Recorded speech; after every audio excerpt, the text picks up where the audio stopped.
You are listening to the Beyond the High Road podcast with Shelby Milford, episode number 115. Stay tuned. Welcome to Beyond the High Road, a podcast dedicated to healing your heart and life following the grief of alienation. I'm your host, Shelby Milford, a twice-certified life coach specializing in post-traumatic growth. If you're experiencing the effects of alienation and you're ready to heal, then this show is my love letter to you. Stay tuned. Hello, you guys. How are we doing today? So, I am recording this sort of on the fly, hence the very casual attire if you're watching. In fact, so casual that I have camo. What do you call these kinds of shorts? Cargo shorts on. You can't see the below, but very casual right now. But anyway, today we're going to be talking about holding space for yourself. And what I mean by that is allowing yourself to be who you are, how you are, what you are, without coming into a space of judgment or needing to change anything yet. So, yeah, that's what we're going to talk about. But first, I wanted to read that kind review, the second review that I was referring to last week.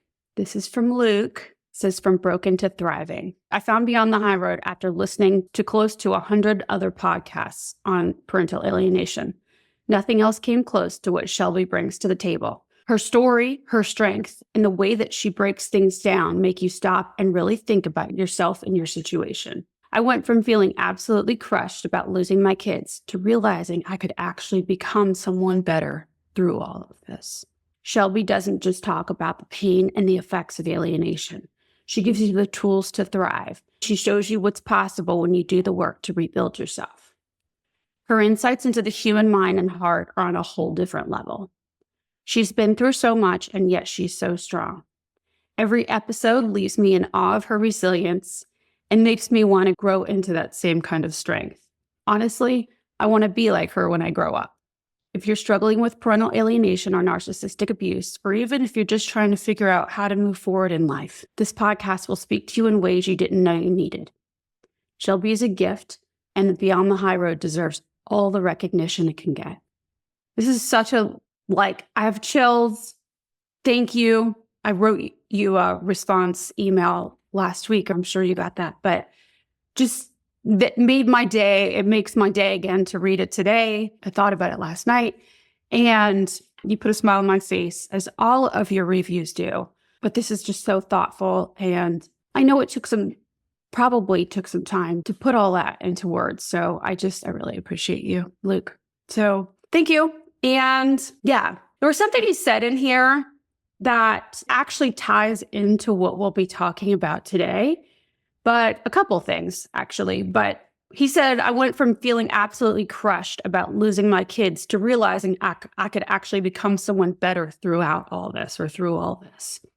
And that is something that I think it really is next level for all of us to envision for each of our lives, right? Because it's one thing to see a situation, those things outside of us that we can't control, and just decide to, because it's a negative situation, come up with the silver linings and think positive ways about the situation, right? And so it's still a negative, but we're just going to think it's okay because it's going to teach me to grow, right?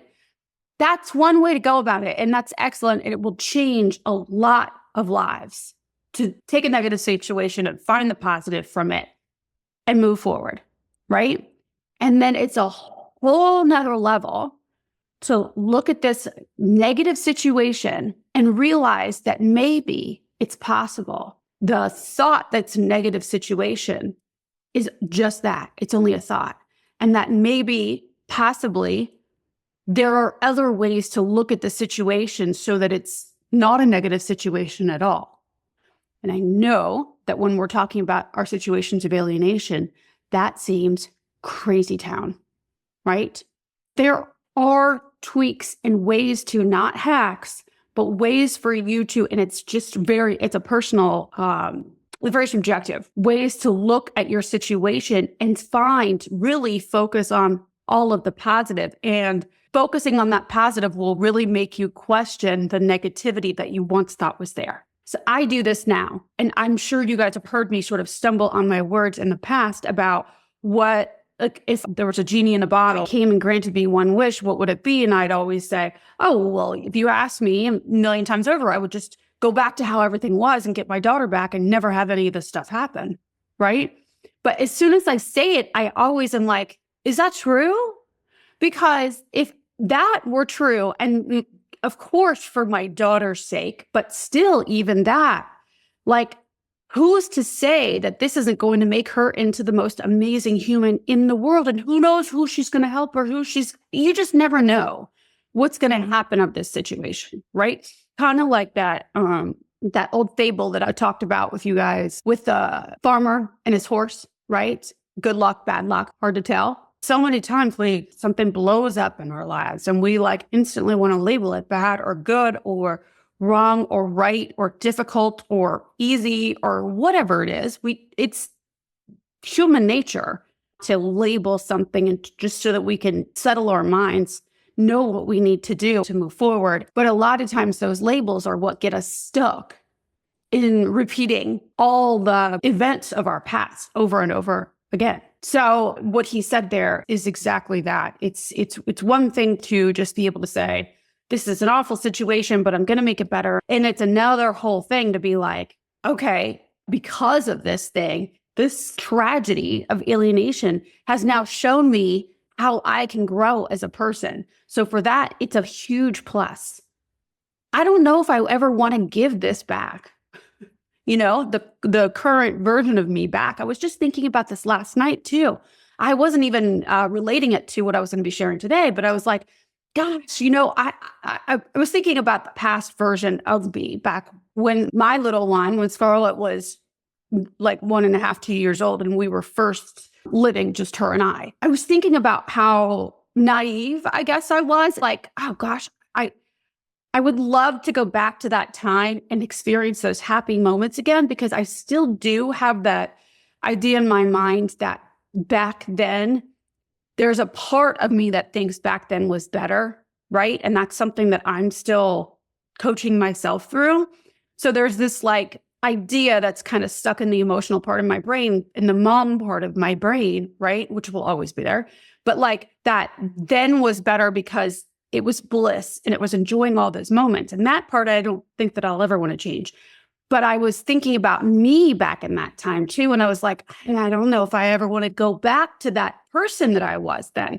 Not that she was wrong or bad or anything, I just love what all of this has brought me, what I have made of all of this, right? It wasn't that the alienation caused it, right? It was what I decided to do with it. But anyway, so thank you, Luke. Okay, so the reason why today's topic came up is because recently I noticed some habits of mine that were not loving to me.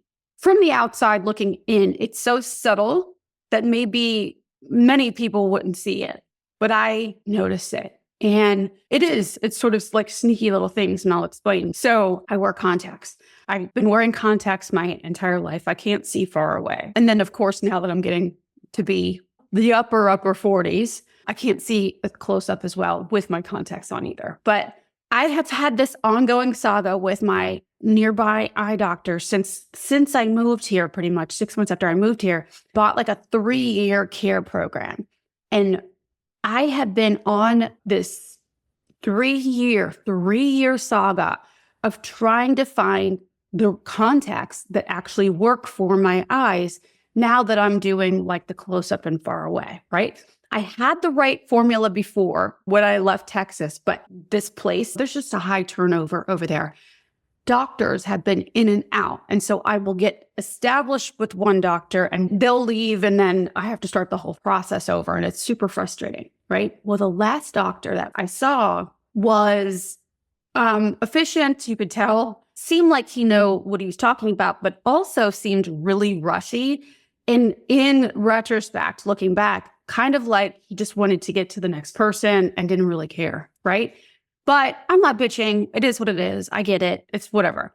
But I noticed in me that I didn't end up getting the care that I wanted and get my contacts, my vision taken care of, because I was like the empath in the situation. I was feeling him needing me to rush. So I just settled for the contacts that he ordered for me, even though I knew that they weren't right. I noticed in the moment when I was sitting in that office that I was rushy and I was like fidgeting and acting on his behalf the entire time I was there, like accommodating him. And maybe nobody else noticed it, but I sure as heck did, because now it's been affecting me for the last 2 months, because now I have these other contacts in my eyes that don't work. And so I did all that to my own detriment, my daily detriment, and I was like, why, Shelby? Why are you caring so much about what others' needs are? Not that I never, like, I was going to be considerate and aware of that on some level, right? But overly to the point where my needs don't matter. And again, this is subtle, and it's not having to do with our situations of alienation, but it does also, because it's all about your self-care and the way that you're showing up for yourself and the way that you're talking to yourself about yourself and how you show that out to the world and the message that that sends to your children if you are still in contact with them and even if you're not. Because if I look back on my situation with my child, and I know I would place money on all of us who are alienated, we have put ourselves and our needs and our what we knew we wanted to do or what we knew that was right for our children, we put that on the back burner in order to accommodate them meaning the alienating parent or the relatives of, and yada, yada. This is what we do. We think, well, they must know, maybe not with the alienating parent, but with other people. They must know better because they seem so confident about what they're saying. So maybe I should just listen to them. And so we kind of then we disregard what we know to be right for our own selves. So we're not the authority in our own lives and of course, in our children's lives. And it affects a lot of how we behave in all of our outcomes, right? I mean, it really affects all the areas of your life, like how much money you make and how your relationships go, the roles that you play in like romantic relationships, in friendships, and also the relationship with your kid. So it really does, even though I'm bringing up this story about the eye doctor, it really, really does affect. I can see that model was working in my life forever, really. I can't remember a time that wasn't working. I know that it started in childhood. We don't just come out doing that. We learn it from somewhere, right? And I've been thinking about this story a lot. Back when we lived in Burma, I was there from 4th through like the end of 6th grade, part of 7th grade. I can't remember now. But back when I was a kid, we used to go to this place called, original name, we were part of the American Embassy, and the place that we would go to the pool and, recreational stuff, play softball and stuff, was called the American Club. And so I would have my driver on the weekends and maybe one day during the week take me. I would get in the car and we would blare Van Halen. I remember so clearly. And we would drive down these beautiful roads, and now it's called Yangon, Rangoon, Burma. And he would take me to this American Club.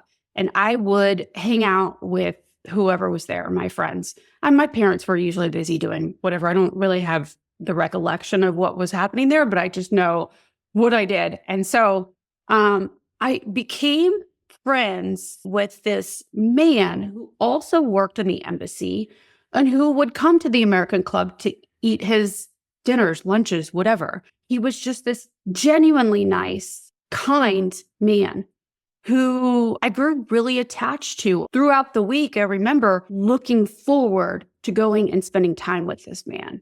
He would listen to me. I felt like, and I didn't have words for this back then. I didn't know why I really liked him so much. And I actually remember my mom asking me about it. Like, is everything copacetic there? Why are you wanting to hang out with them? And I didn't know why. I mean, and most of us as humans, sometimes before we learn to think about why we are attracted to the people we are, we just know that it makes us feel a certain way, right? Now, looking back on it, I can pinpoint to a T what it was.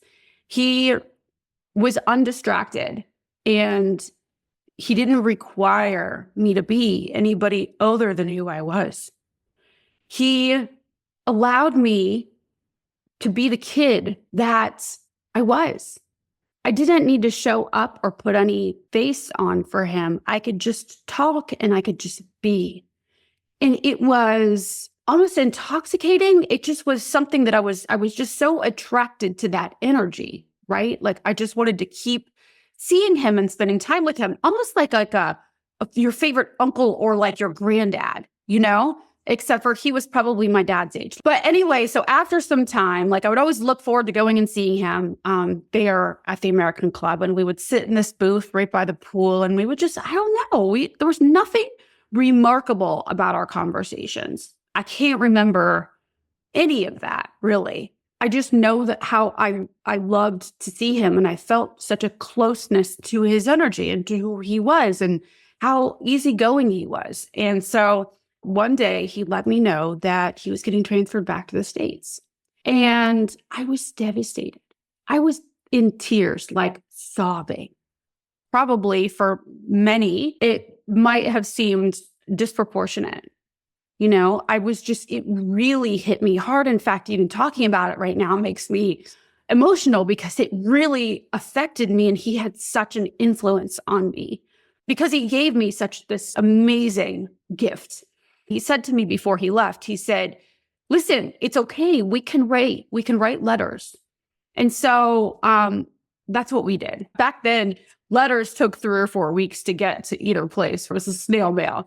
And he would write a letter, I would write a letter. Back and forth it went for, I don't know, some time. He started off writing by hand, and it was just regular adult writing in my mind as a kid. And then his handwriting started to get increasingly more childlike, sort of scribbly.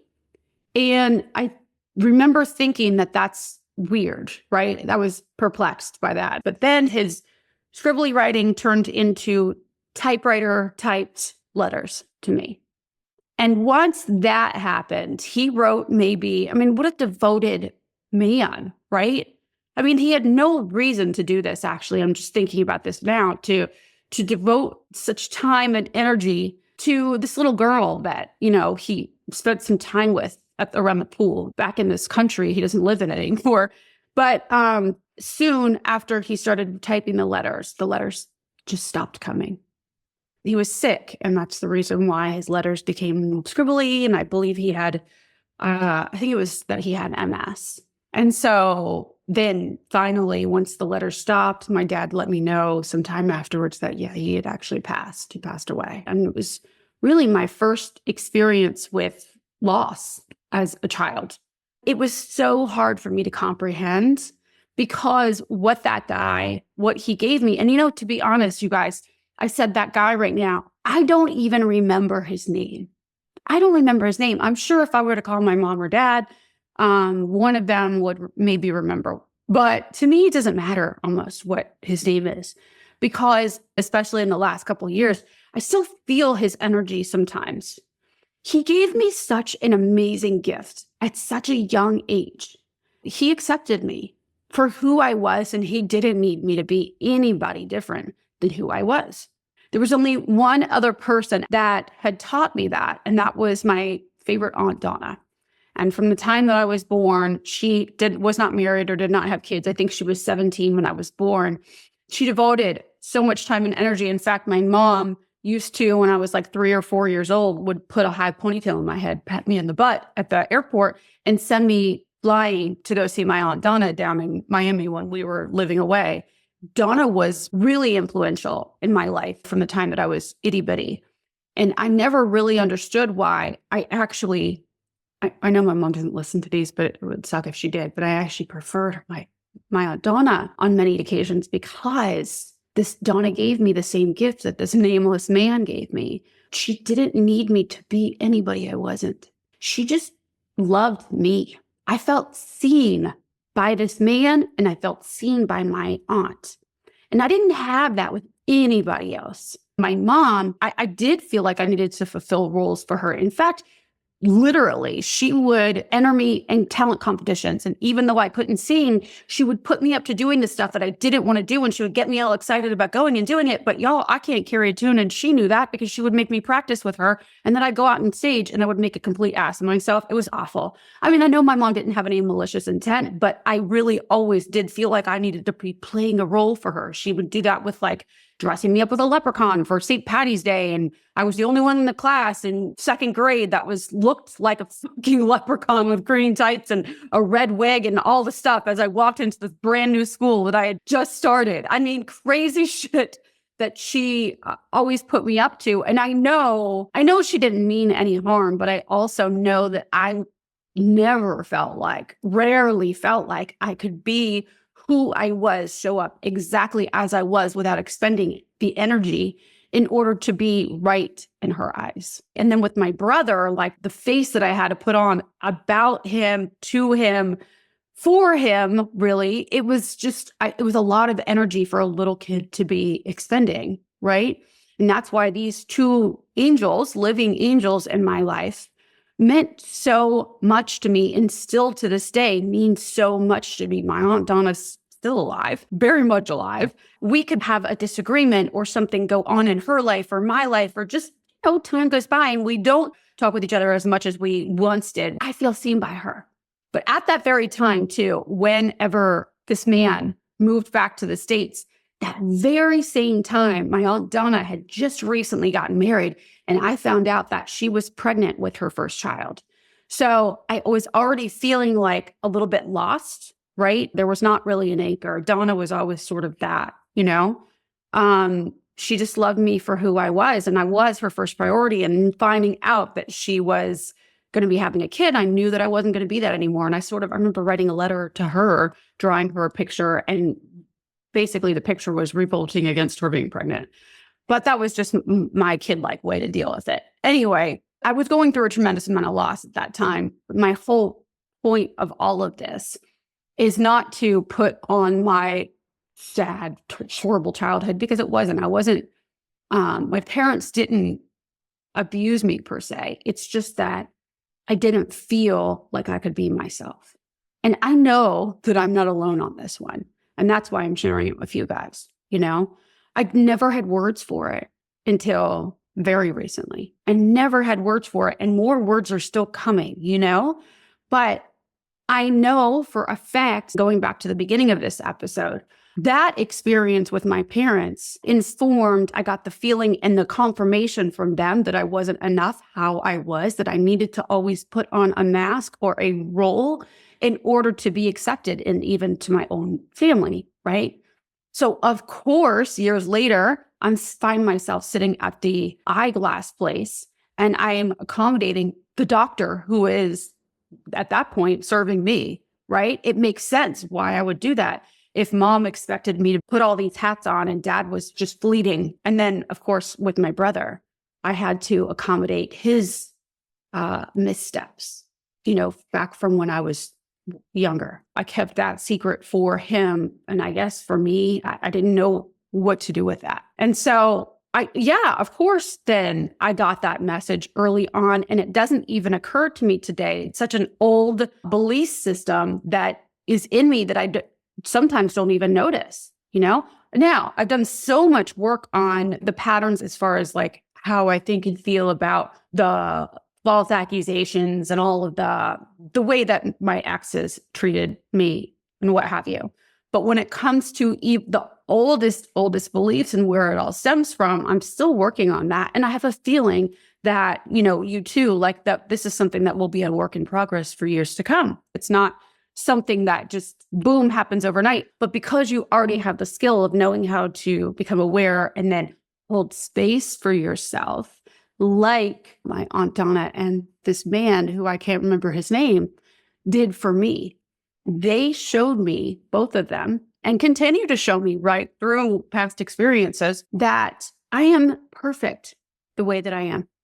I don't need to be anybody to be loved. I can be just as I am and be overflowing with more than enough for the people in my life that I choose that have the ability to love me. I know we've talked about this before, probably in one of the worthiness episodes, but like You are 100% lovable just as you are. There is nothing that you have done or can do to make you more lovable. I think I've used the example, if you like a movie and I don't like the movie, it says nothing about the movie itself, right? The movie is the movie. It's a separate thing. You liking the movie and me not liking the movie says everything about the thoughts we think about that movie. That's why there's so many movie critics out there. If not, we would just have one, right? It's all in the eye of the beholder. A tree, that tree is 100% lovable, just as it is the one outside my window. Some people like it, some people don't. It says everything about the person who's liking or loving, right? The tree is beautiful. There's so much beauty to behold in it, just like with a piece of art. Okay, all right. So there's nothing that you can do any different to be any more lovable. And this comes into play when we talk about our own children, right? Yeah, they are, and they have been being abused. And so their judgment has been skewed. It's been, oh gosh, I'm going to say this, but I hope it's not activating, tampered with, because they, just like me as a child and you as a child, your influences, your brain is so plastic at that age. And your parents are there to guide you and teach you and love you the most possible so that they can push you out into the world and you already have this sense of self-worth, right? But many times we're victims and victims and victims, and we don't get taught that stuff. That's okay, because you can reparent yourself today. You can teach yourself how to continue to love yourself in all the ways, which, I mean, is kind of the best way, if you ask me. Would I have loved to have a parents that like were full of self-worth themselves and then put that off to me so I didn't have any problems? Sure, that sounds good. But I just had all the love and support from the get-go, and my life and my childhood was perfect and everything was great. I went to an Ivy League school and I've got this great job and blah, blah, blah. But also, as soon as I said that, I was like, I have a great job. I love my job. In fact, I feel so blessed to be where I am today. Is it hard? Fuck yes, it's hard. Yes, it's hard. Just like they probably have hard things going on. The person that had the parents that whatever, which by the way, I have to question, like, does anybody ever have those kind of parents all the way through and through? And I don't know. If that was the case, then why be on this earth? Because I think all of our missions here, this is your first episode you're listening to. I've recently talked about that I think that our souls choose this route, because we're learning we choose the challenges way ahead of time so that we can grow to the fullest versions of ourselves, like in all the dimensions. So I just think that like, we always think it's going to be better some other way, and that we needed to be more supported, less supported. Like, it's okay that I had that childhood. I mean, honestly, I was really lucky, like blessed. I did some really amazing and had some really amazing experiences. I wouldn't have changed. Living overseas in Southeast Asia was like my favorite. Like, I wouldn't change that for a million. I can't even tell you. Like, I love that and the experiences that I had. And I also had some really shitty ones, really shitty ones. And I'm okay with calling those shitty, because what came out of the shitty, what I made out of that shitty is amazing, So, and I don't know that I would have any of that stuff the other way either. Well, I'm still working on the brother thing. But anyway, you know what I'm saying. So holding space for yourself. Now getting to after all of that, let me get to the real meat of what I'm trying to say. If you've got the message somewhere in your past that you needed to be somebody different than who you were in order to feel accepted, then it's highly likely that today you are still giving that same messaging to yourself. And it also is highly likely that that messaging lies way underneath the radar. The eye doctor for me the other day didn't fly way underneath the radar. There are even more subtle ways that it can show up. Like, one thing I used to say to myself all the time, and now I've made it a point to stop myself, but I'll say, I'm better than I was, or it's better than it was before. Meaning, like, if I'm cleaning an area, this is just a simple whatever, and I'm not able to fully get it clean because I'm in a rush or whatever, I say it's better than when I started.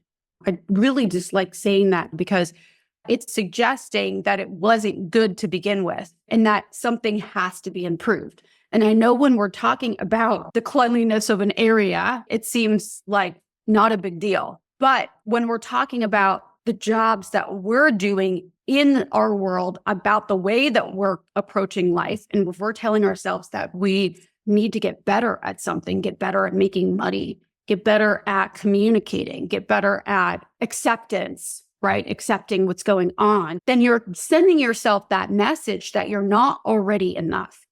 It's so subtle, but you're already telling yourself that there's something to be fixed. And I know I've touched on this on some other episodes. The way that I'm wanting to address it with you now is that it's like this radical self-acceptance of like, listen, there may be areas where you want to evolve. There may be goals. And this is something that I'm still working on too, guys, this language. I mean, clearly, because I'm sharing with you, but you want to get into the future version of yourself. What I want to offer you, just sort of the same, even as what I was talking about with Luke's review, is that how you are, how you were, all of it was 100% lovable and good and right. Every version of you up until now, the now version of you too, is perfectly made. And you were exactly where you're supposed to be. You needed all those things in order to get where you were. I mean, you make what you mean out of that. I don't mean to make that your truth if it's not, but that's how I kind of think about it. It's like, I needed all those things to happen and I don't want to change them, or I don't want to just skirt around and change my thoughts, like make something that's really shitty a happy experience. But I can redefine this whole situation so that I'm not making just a bad situation good in my mind, like tricking myself, right? But instead, who's to say it's a bad situation? Hard to tell whether it's a good or bad situation. I know right now I'm feeling bitter, sad, blah, blah, blah. Recognize those emotions in you without wanting to change them. And that's really what that gift that I was given by these two angels in my life is that I never needed to be anybody that I wasn't. I never needed to put on any hat or do any sort of dance or any sort of recital or sing off key or on key for these people ever. I just needed to be me, and I was loved fully for that. And it gave me this idea of you guys know I don't love the word hope, but sort of a hope or a vision that is there. It also introduced me to the idea of being okay for my own self, no matter what. That I didn't need to put on anything to love me. And so now today I can remember that in the moments when I am feeling bitter or annoyed or sad or whatever, and allow myself to be those things, right? To have those emotions without wanting to change the emotion or get out of it by buffering in some way, by like trying to numb myself out of it or distract myself away from it. I can just say, okay, this is the situation. I do feel bitter or hurt or whatever, and that's okay. I don't need to change myself or anything about me in order to be okay in the long run. Like, this feeling isn't going to last forever, but acknowledging that and not wanting to rush out of it, because that's what I did from an early age, because I thought that it wasn't right to be any of the negative emotions, right? That wasn't convenient for dad or for mom or whatever was going on for me. The times that those negative emotions were okay, it was with Donna and this man, for me. And so offering that to myself has been such a loving act, right? The mistakes that I make, or like the acting on this eye doctor's behalf, right? And screwing up my own vision life for the last 2 months. It's okay that I'm like that. Like, I don't need to look at that and make it mean something about my progress, like how much I haven't grown. Oh my gosh, I'm still doing that. Obviously, I haven't grown as much as I thought I have, or I'm not ready to go to the next step because look what I was just doing. Clearly, I don't love myself. Do you see how like we may put all these labels and we make all the findings of ourselves, like that we make that mean something for our future and for who we are and what we've already accomplished up until now. Like massive accomplishments, we will throw right out the window in order to focus on the one area that, oh my gosh, look, see, I really haven't grown. You know, we end up sort of betraying ourselves without even realizing it. Do you know when you leave somebody and you just feel better about yourself? I was kind of referring to that earlier, like I did with these two people in my life. I was left them wanting more, and I always felt so at ease and felt loved and valid and all the things. If you can be that for yourself on the daily basis, because usually the climate up in this brain of all of ours is not that. Is not the accepting. It is the judging. It is wanting to make all the things that happen and that we do and the mistakes that we did in the past and the thoughts that we have today about whoever, our children or the situation that we're facing, right? We'll look at that and say, or like our money situation, our money, or somebody said to me the other day, one of my clients said, I'm not where I want to be career-wise or personally. Right there was showing him also an opportunity for him to really practice self-love. Like, where did you expect yourself to be? And what are you basing that information on? What is wrong with who you are right now?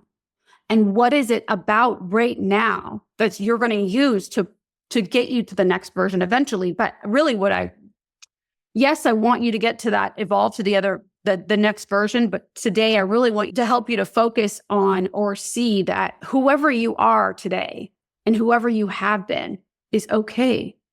Like, you don't need to rush out of where you are in order to get somewhere better. And then just so that you can say, okay, I'm somewhere better now. You could actually decide that about your current life now, that I am in an amazing place and all the places were fine, but look where I am today. Look how far I've come. Look how much I've evolved, right?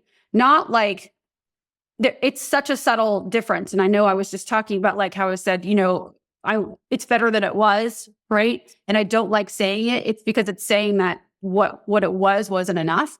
And when you're looking back and you're saying, look how far I've come, you're really talking about all of your accomplishments, not how bad it was to begin with. Do you see the difference?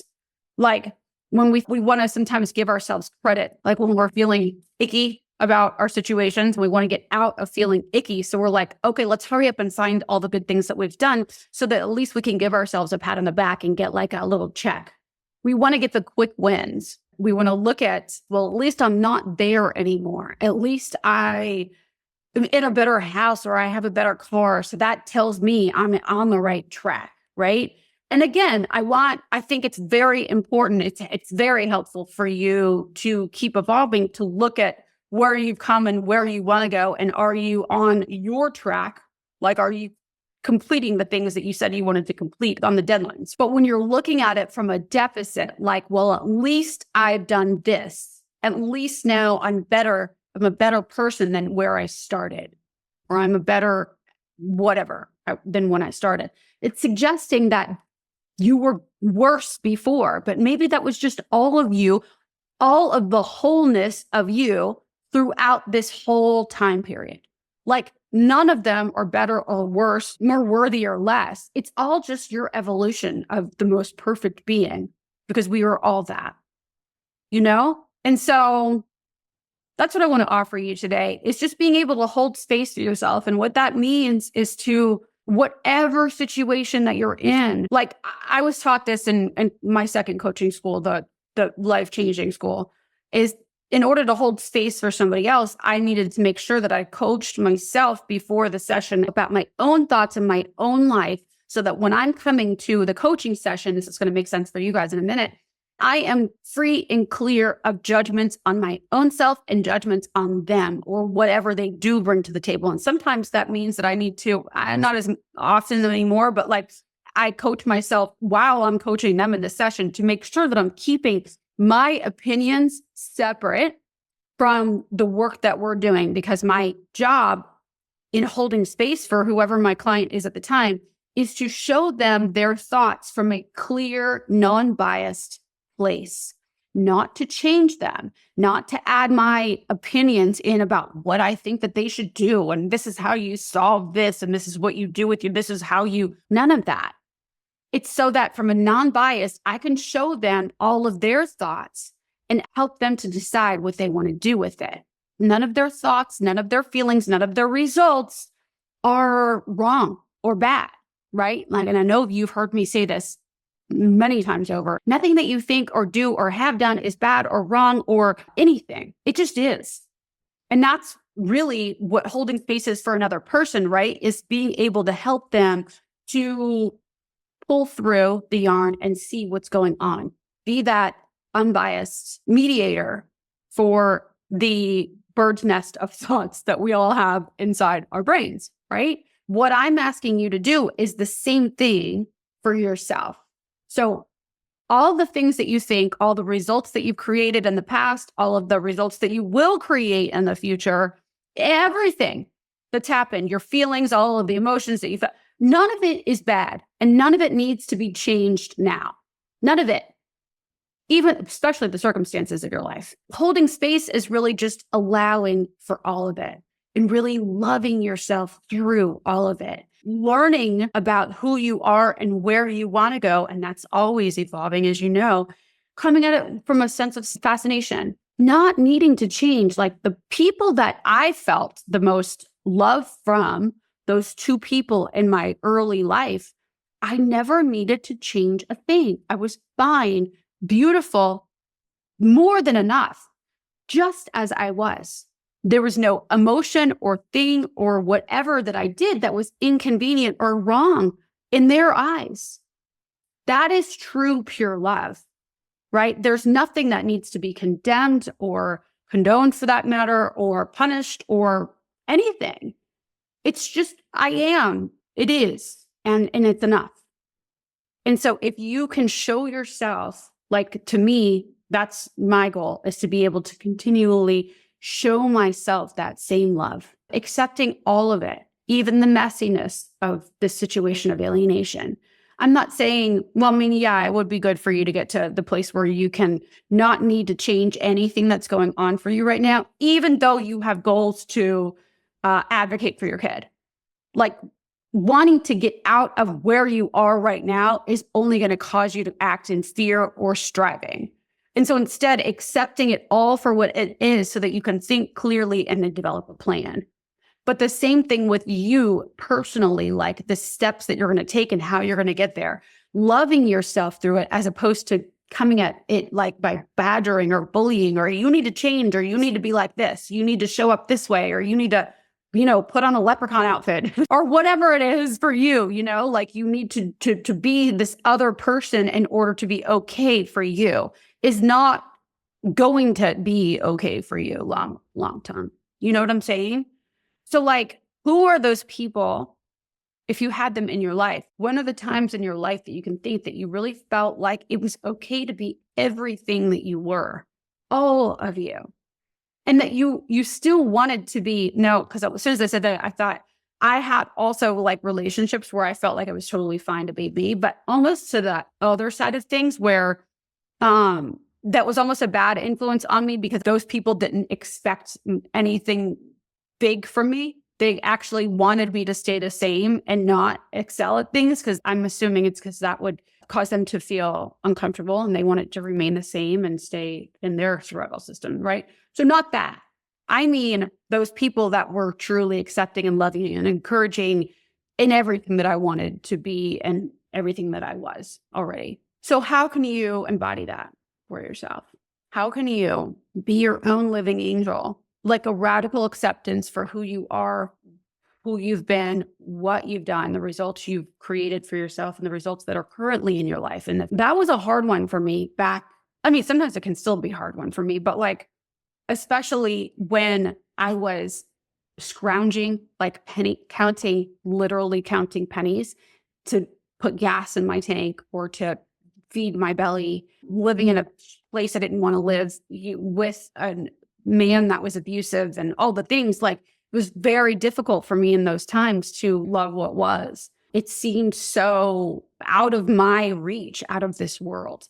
But it is possible to feel terrible, feel like you want things to change, feel uncomfortable, feel disgusted, and just recognizing it and allowing that to be there just for the moments. Like, I am disappointed with what's going on in my life right now, and I don't like the relationship I'm in. I do want to do something about it, but it's okay that I'm here too. Like right now. Yes, I'm going to take the actions to change it, but it's okay. I've done nothing wrong. This was clearly something that I needed. There was many things maybe that I needed to experience as a result of having this relationship. And I have, and I'm growing, and it's going to be hard. And there's going to be a hump that's even harder, but I'm here for it. I'm here for all of it.